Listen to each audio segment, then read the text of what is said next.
And on this video, I'll show you how I install a Hardwire kit and how I run and hide all the cables, as well as how I install a dashcam and a rear camera. And this dashcam is the Rove R2 4K dual dashcam, but the process is going to be pretty much identical with other dashcams of this type. Same with the Hardwire kit. This is the Rove Ultimate Hardwire kit, but the process is nearly the same for other Hardwire kits out there. Now there are some big advantages to this Hardwire kit, and I'll cover those towards the end of the video. And I have placed links in the description down below to everything that you'll see me use in this install. And this dashcam includes two mounts, a suction mount and an adhesive mount. Let's start with the suction mount because I think it is the quickest to install. The windshield is clean. I'm gonna press right here and then I'm gonna turn this to lock, and that is it. Next up is gonna be the adhesive mount, and I could literally just peel this and then attach it to the windshield. However, if I ever wanted to remove this mount from the windshield,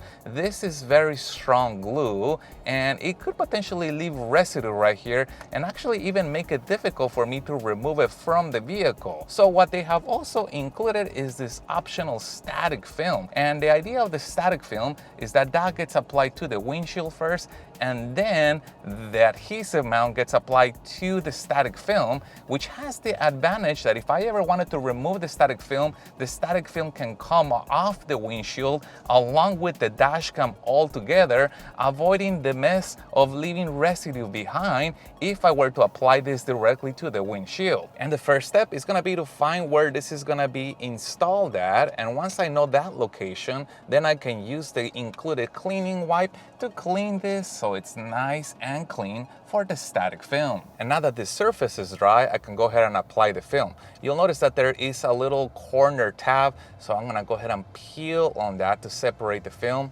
And as you can see, the film is actually clear. So I'm gonna line this up. And then if I go from the top to the bottom, that should reduce the amount of bubbles that are captured in between there.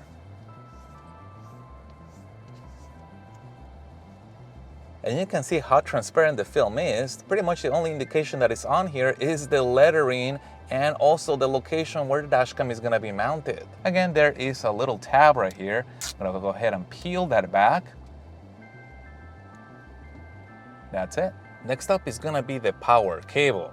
Now, when I run this cable, sometimes I'm able to just do it with my fingers. I gently kind of just push it and hide it into the headliner of the vehicle. However, they have also included this tool which can help, especially in situations where the trim is a little bit tight, and then this can really kind of help to fine-tune it into its position. And here's a good example on when I use the trim tool. This is what we call the A-pillar of the vehicle, and I could try to push that in by hand, but it's a little bit tight, so I use the tool to help me lift the trim, and then by lifting the trim, now I can push the cable underneath it as I cross over it.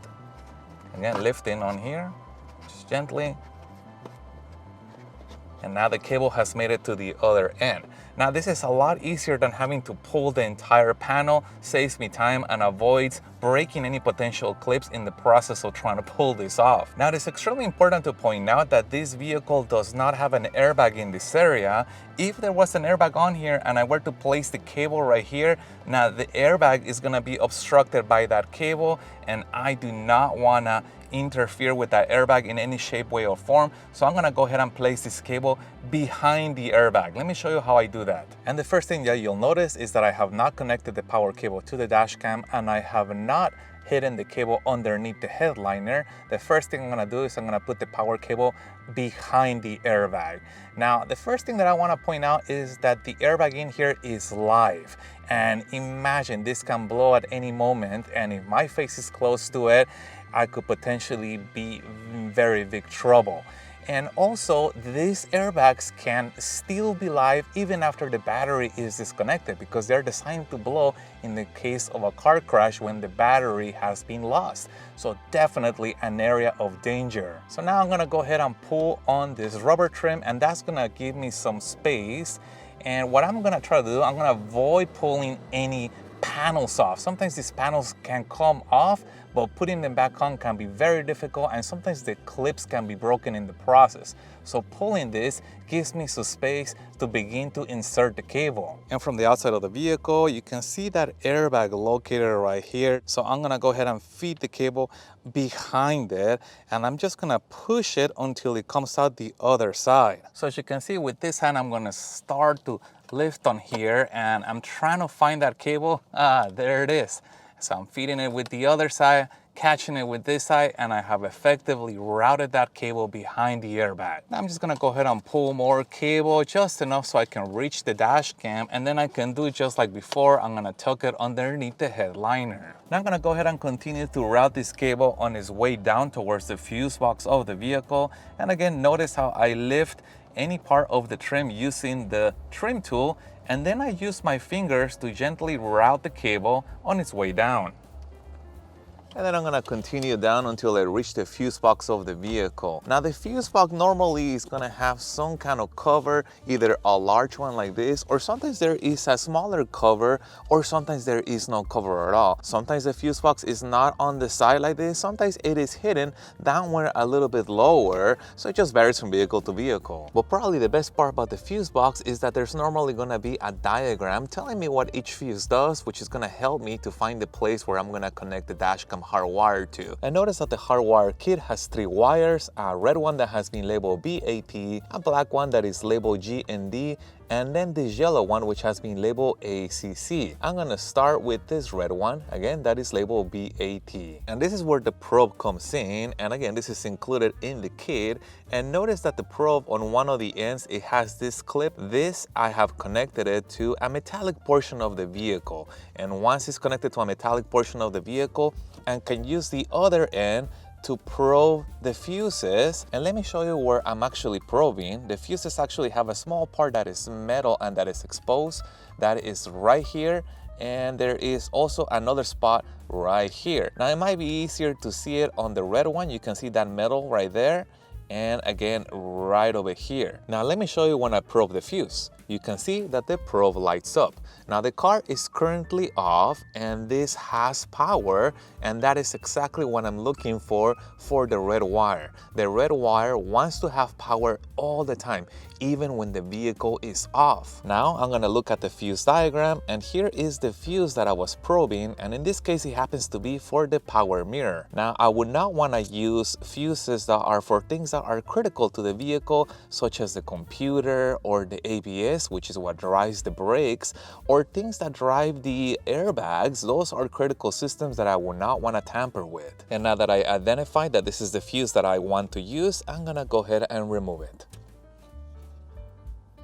And the kit is gonna include these guys, which are called fuse tabs. And this is what's actually gonna connect to the fuse box. And they're all different sizes, and I only need the one that happens to be of the size of my fuse box. So here is the fuse that I pull, and I'm looking in here to find the one that looks like my fuse. And this one right here is gonna be a good match. And let me show you what I'm looking at. This right here, this front portion, that matches the size of the fuse that I pulled from the vehicle. And here's my Hardwire kit, and here is my fuse tab, and I'm gonna take these 2 ends and I'm gonna press them until they lock together. Also notice that there is this clear tubing, and that clear tubing should be in this area. That way it ensures that this metal is not gonna touch anything and create some kind of short. And on this close-up, you can see that the fuse tab has already 1 fuse installed. This fuse is for the Hardwire kit, and there is an empty spot in the bottom, and that is going to be for the fuse that I pulled from the vehicle. Now in the case that I did not pull any fuses off, the bottom spot is going to stay empty. But in this case, because I did pull a fuse from the vehicle, it is important that I retain that. So I'm going to go ahead and mount that onto the fuse tab. Here we go. And the fuse tab is going to be inserted into the fuse box of the vehicle very similarly to a fuse. However, a fuse tab has only one correct orientation. Let me show you how I find what that is. And notice that the fuse spot is going to have 2 places, the top place and then the bottom place. Now one of them is going to have power and one of them is not going to have power. So I'm going to poke each one until I find which one has power. And on this particular fuse box, if I probe the top, no power. If I probe the bottom, that one has power. And here's a fuse step again, and notice that there are two contacts, a contact right here and a contact right here. This guy right here is the one that has to go to power, and on the fuse box I determined that that is the bottom contact. Now I'm gonna install the fuse step onto the fuse position that I have identified, making sure that I install it in the correct orientation until it fully bottoms out. Next up is gonna be the yellow wire, which is being labeled ACC, and this wire has to have power only when the vehicle is on. Now I'm gonna probe the fuse box one more time, and notice that the probe does not light up, so that indicates that that fuse does not have power. I'm gonna touch the bottom just to double check.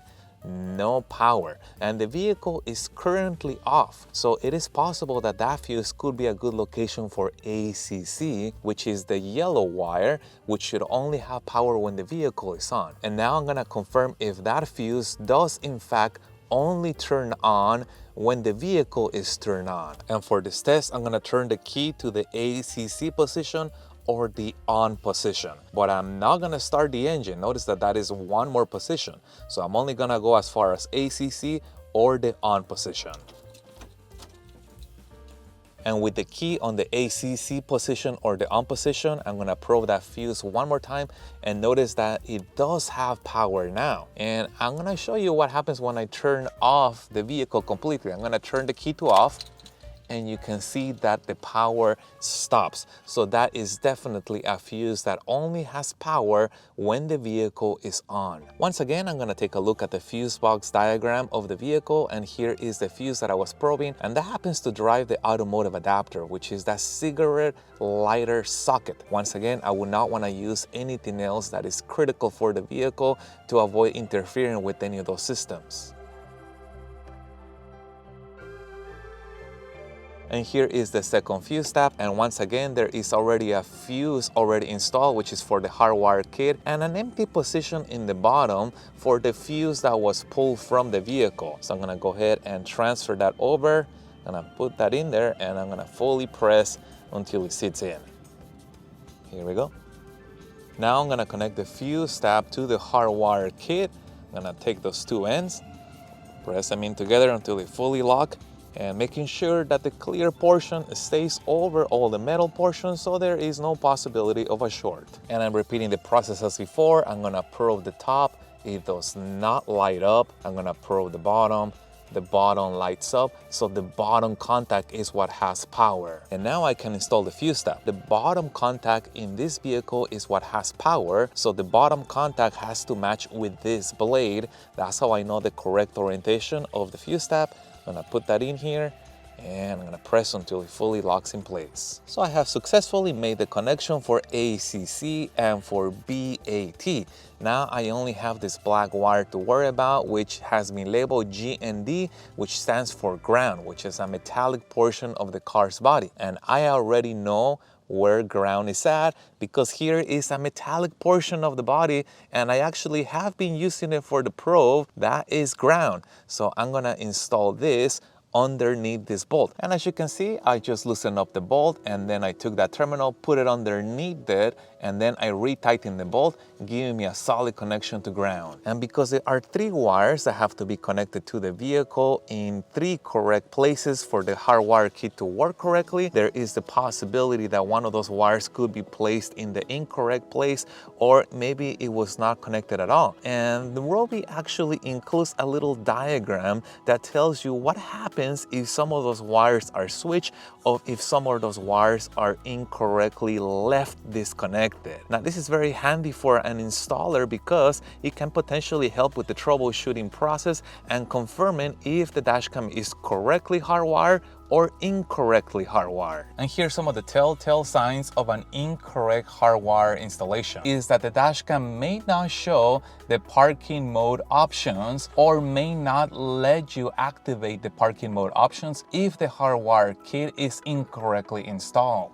Next up is gonna be the rear camera cable, and this process is literally the same as what I did with the power cable. I use my fingers to gently route the cable and hide it into the trim, and I can also use the trim tool to push that cable in tight spaces. And I'm literally repeating the process that I did for the power cable, but now with the rear camera cable. If there is no airbag, I'm able to just insert the cable in here and hide it underneath the trim. However, if there was an airbag, then I will have to route this cable behind the airbag, just like I did with the power cable. And I'll continue to route the cable towards the rear of the vehicle, and I'm just using my fingers to gently insert this cable into the trim. And this area is called the B pillar, and sometimes it also can potentially have an airbag. This whole area could be filled with airbags, and if there are airbags, I would have to route this cable behind them, just like I did for the power cable. Now on this particular vehicle, there is no airbag on here, so I'm gonna use my trim tool to lift right here gently again on that trim, and then I can route that cable and hide it into place.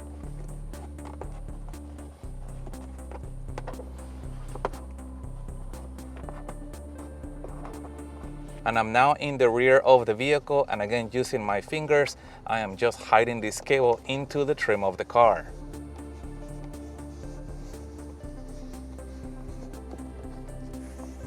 And I reached the rear of the vehicle, and there's one more area that I have to cross. Now this could potentially have an airbag. There could also be airbags in this area, and if there was an airbag, I will have to route the cable behind them, just like I did for the power cable. Now this particular car does not have an airbag, so I'm just gonna use my trim tool to lift on the trim, and then I can insert the cable and route it towards the rear of the car. Now I can continue to feed the cable into the rear headliner. And for the rear camera, there's double-sided tape here. I can peel this back, and then what I'm looking for is somewhere where there are no obstructions, no defroster lines, nothing that gets in the way of the view of the camera or the adhesive. I don't want to place that on top of a defroster line. I could use the static film here also and then apply this to the static film, but I already showed you how that looks, so I'm going to apply it directly this time. Now I can connect the rear cable and do any final adjustments. Now it is very important for your installer to follow the instructions that came with your dashcam and with your Hardwire kit, as those may have different steps or additional steps that I did not cover on this video. And I also mentioned earlier that there are some big advantages to the Rove Ultimate Hardwire Kit, and that is because this is what I consider a complete kit. It includes pretty much everything that's needed for installation. There are hardwire kits out there that do not include fuse tabs and do not include a probe. Now fuse tabs are available separately, and I'll put a link to those in the description down below. However, installing fuse tabs to a hardwire kit is going to require additional work in preparing the individual wires of the hardwire kit to accept fuse tabs. And here the kit is ready to accept fuse tabs from the start, which saves me some labor. And the same thing with the probe. A multimeter can also be used to find power instead of this. However, if I don't have a multimeter, now I don't have to go out and buy one since they have included this little guy. I also think a probe has some advantages over a multimeter, because remember, a multimeter has two leads, so now it requires two hands for me to operate. Where a probe, I can literally just use one hand, so it frees up my other hand. Now it is important to point out that only the hardwire kit recommended by your dashcam manufacturer should be used. So in this case, since I installed a Rove dashcam, I installed the corresponding Rove hardwire kit. Now remember, I placed links in the description down below to both the hardwire kit and to this dashcam and to the original review that I did for it. It is quite an interesting dashcam, very unique features and flexibility as far as mounting, as you saw on the video. And if you guys have any other questions regarding this, please put that in the comments down below. If you found any part of this video helpful, make sure you hit the like button to support the channel, and stay tuned as I have a lot more dashcam videos coming up. Thank you guys for watching, and as always, I'll see you on the next one.